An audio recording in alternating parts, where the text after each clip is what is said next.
everyone, and welcome back to my channel. If you're new here, my name is Amy and I'm currently on a journey to repay 6 figures worth of student loan debt. So I'm not sure exactly what I'm titling this video or what thumbnail I'm using yet. So I'm not sure if you know exactly what I'm talking about, but I'm assuming it probably says something about a huge announcement. I'm not gonna make you wait until the middle or end of the video. I'm just gonna let you know what it is. And it is that I'm pregnant. That's right, we are pregnant with our third baby. If you're new here, I do have 2 kids currently and am now pregnant with my third baby. So I'm really excited. I am well into my 2nd trimester now. We did wait a while to tell our family and friends also, so don't feel too left out. It's something that we were just kind of waiting to tell people, and I wanted to just make sure, you know, everything was okay and all was well before I shared the news on here as well. So we are super excited. I am due February 2nd, which is a really cool due date. Also 2222. Luckily only 1 baby though, so that is awesome. I was a little worried it was gonna be twins because I was like, how funny would that be if my due date was 2222 and it was twins, but just 1 baby. We are so excited. And I'm really happy that I finally am sharing it on here because I feel like I have almost slipped in tons of videos talking about having another baby or being pregnant. So that is my news. Yay, so excited. So obviously it will probably lead to some huge budget changes eventually. However, for the next few months, I don't think our budget will change very much. I know I probably will get a question like, are we saving for the new baby? So if you've watched like any of my net worth updates or anywhere where I talk about our HSA, we do have a high deductible health plan. So that is absolutely something that we've been preparing for the last, you know, over a year, honestly, since we figured out that we did want to have 1 more baby. That is something that has been top of mind for us. So we have been saving extra in our HSA. So our HSA balance is over $6,000, which will cover hopefully the entire birth. I live in the US and I'm sure that I know a lot of you that watch my channel live in other countries. So yes, the US, the healthcare sucks. It's expensive to have a baby here. With my daughter, we paid, I think we paid up to our out-of-pocket max for that year, which was $6,800. So by the time we have the baby in February, we should have all of that money in our HSA saved, and then we might have to pay possibly just a little bit out of pocket. With the timing of this baby, it's a little bit harder because we're crossing plan years, so it might be a little bit more expensive, but that is definitely something we're preparing for.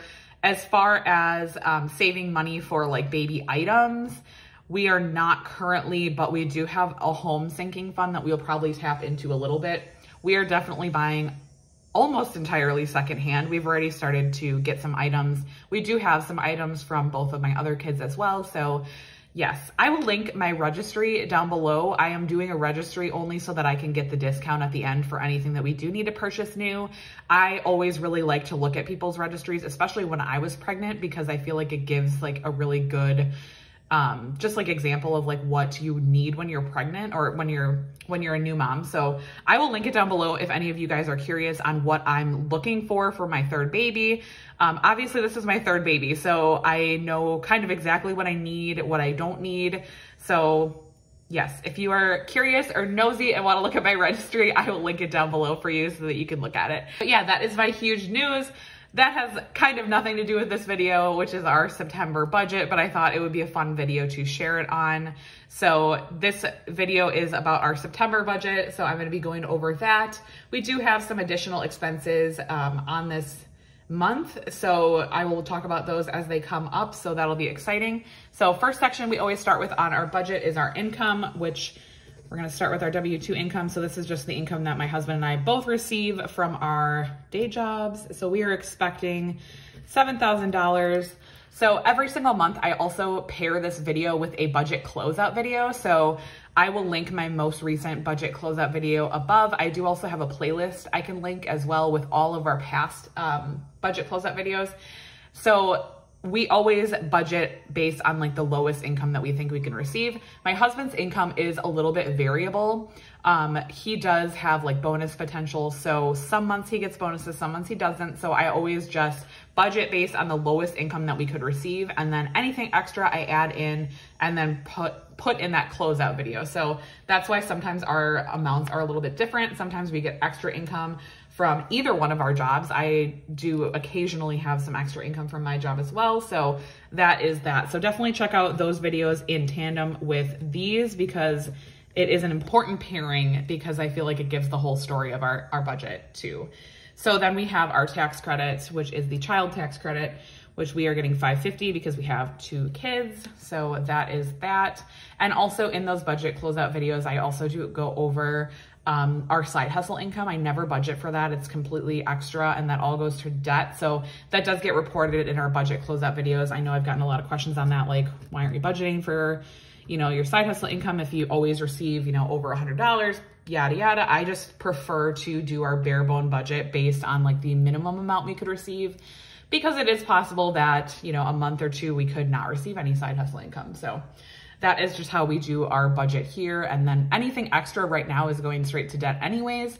So it's a pretty easy solution. Once we have any extra income, we're just putting that straight to our debt payments. So next, for our fixed expenses, we do have our mortgage. So that is for 10/1, because we do save for it for the next month. Hopefully that makes sense. I do get some questions on that actually. So because it's due on the 1st of the month, our paychecks normally aren't on the 1st of the month, if that makes sense. So we're using our previous month paychecks to pay for the next mortgage payment. So we're kind of a month ahead, I suppose. Not really though.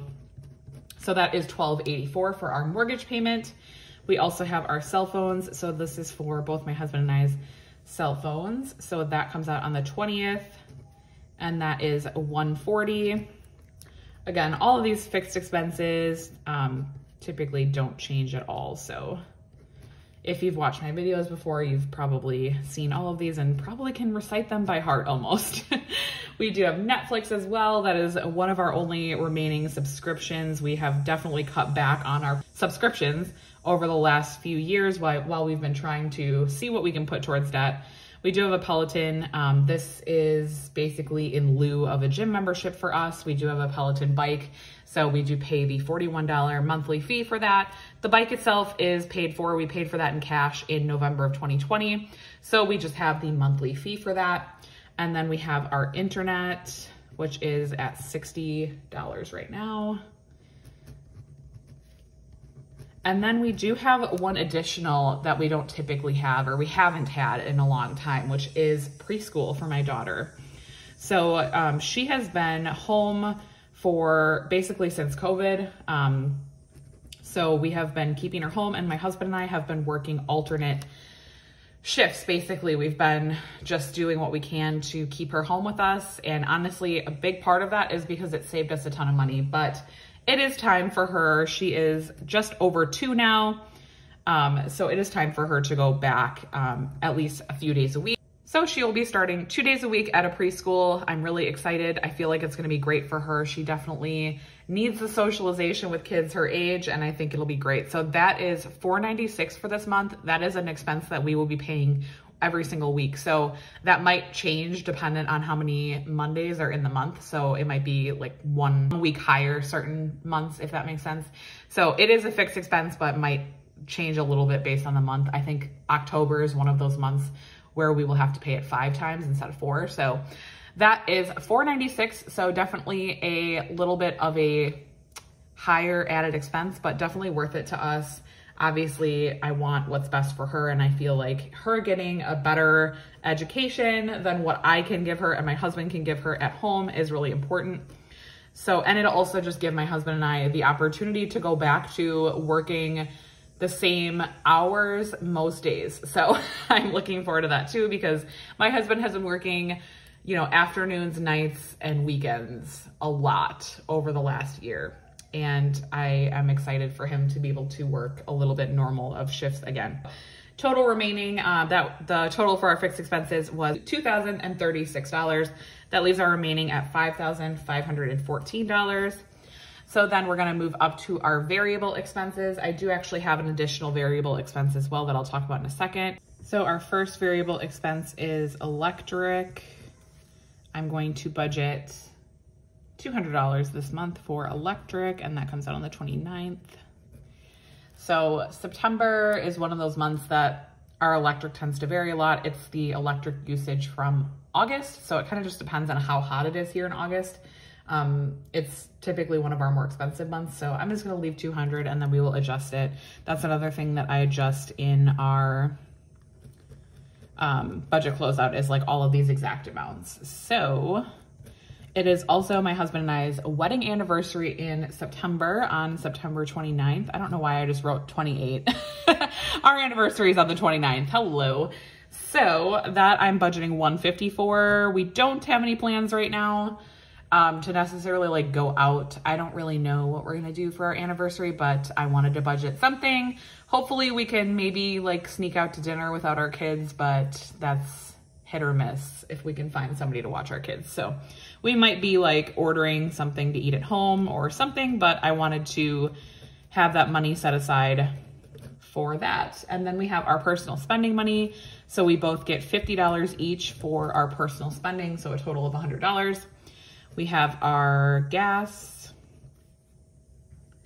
which we budget $125 right now. That's been working out great. We've still actually been being under it, but I'm not gonna lower it because gas prices are still going up here. So I know that eventually we'll use the whole thing, and anything that we don't use just gets reallocated anyways. I'd rather have a little bit more in the budget for gas than not, because that's not really a category that I'm worried about like overspending on. Like if we're overspending on it, we need to overspend on it. Like it's not like eating out where like we can, you know, easily go eat out. You know, we could eat out 3 times a day. Like, you know, you can only get gas so much. So I'm not really that worried about like that category getting out of control.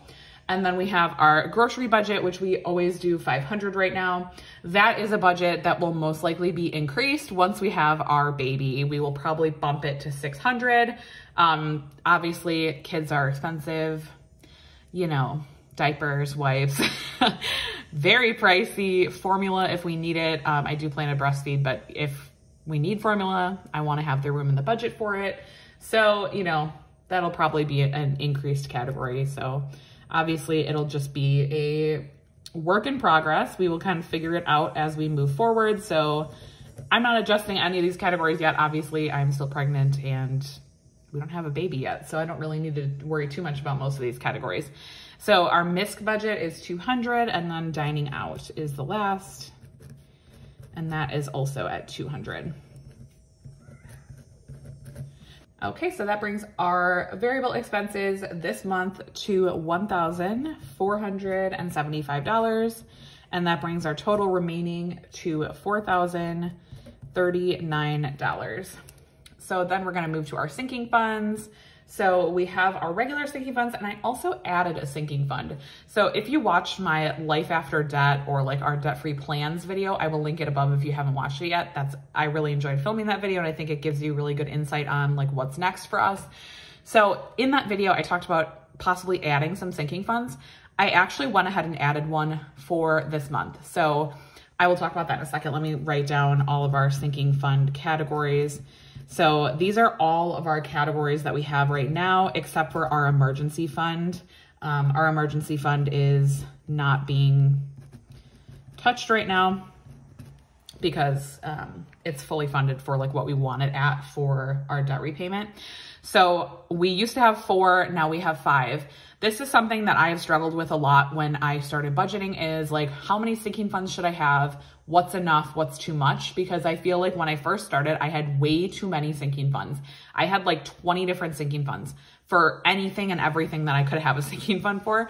And over the last couple of years, I have greatly reduced the number of sinking funds we've had, just because I feel like it makes budgeting a little bit easier. And I get very overwhelmed when we have like a ton of sinking funds. But I have been wanting to add the kids sinking fund for a long time, but it's something that I wanted to think about and sit with for a while before I actually added it. So this kids sinking fund is the one that I added.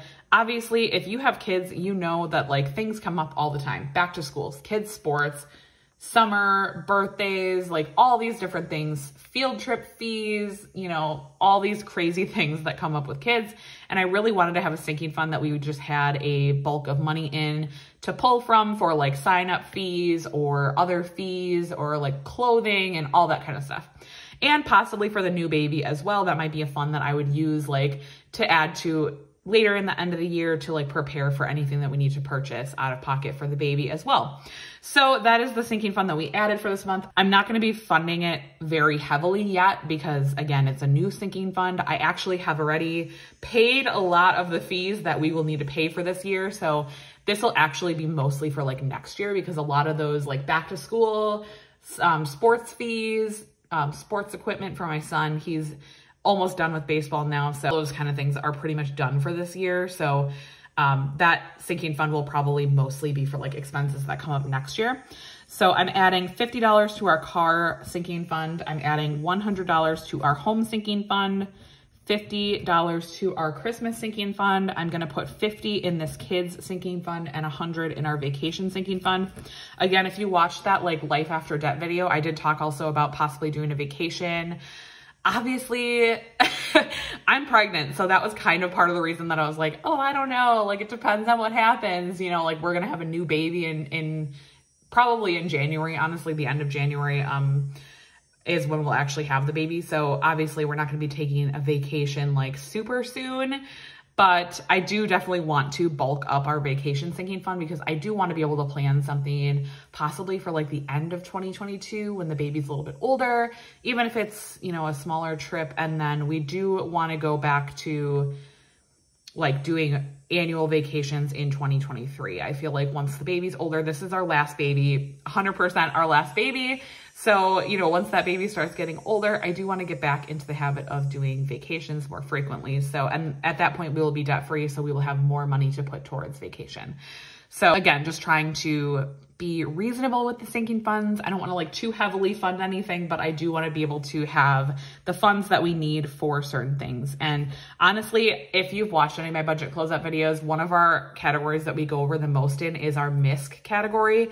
And that was part of the reason behind the kids sinking fund, because I was like, you know what, 90% of the time we're going over in our MISC sinking fund because of our kids. It's not because of us. It's because we have, you know, those random expenses that come up when you have kids, like a birthday party that they have to go to, or, you know, a fee for school, or they need this or that, you know, those kind of things. So I think having this kids sinking fund will be a huge help for our MISC budget as well, because it'll give us another area that we're able to pull from for those expenses that come up with our kids. So I hope that makes sense. Let me know what you guys think in the comments below. If you have kids, do you have a kids sinking fund? Again, I like to keep my sinking funds pretty generic because I feel like if I make them too specific, I don't like to pull from them. I know it probably sounds backwards, right? But that is just how I think of it. So that brings our total sinking funds to $350 and our total remaining to $3,689.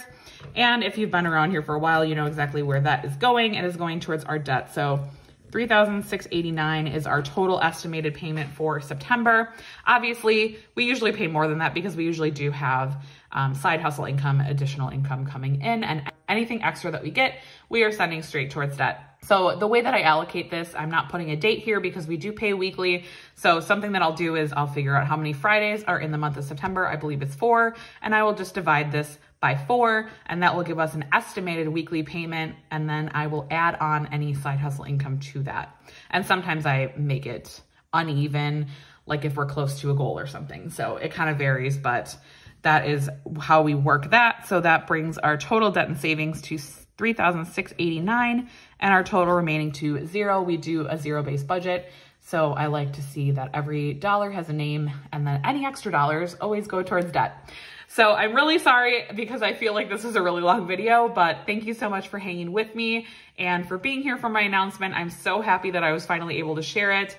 And I hope you guys are excited to see some crazy budget changes in the next year with a new baby. And I think it'll be really exciting to share how a baby can change your budget. I've definitely seen it 2 times before with my other kids, and things can get a little crazy those first few months. So I'm definitely gonna like build in some leniency in those first few months of 2022 to give myself some, you know, wiggle room for that baby, because Amazon is your best friend with a new baby. So thank you guys so much for watching. Let me know in the comments down below. Have you done your monthly budget for September yet? Are you excited for a new month? I know I am, and I will talk to you in my next video. Bye, guys. So that brings our... I have a toad. Where? Okay, get it out of the house.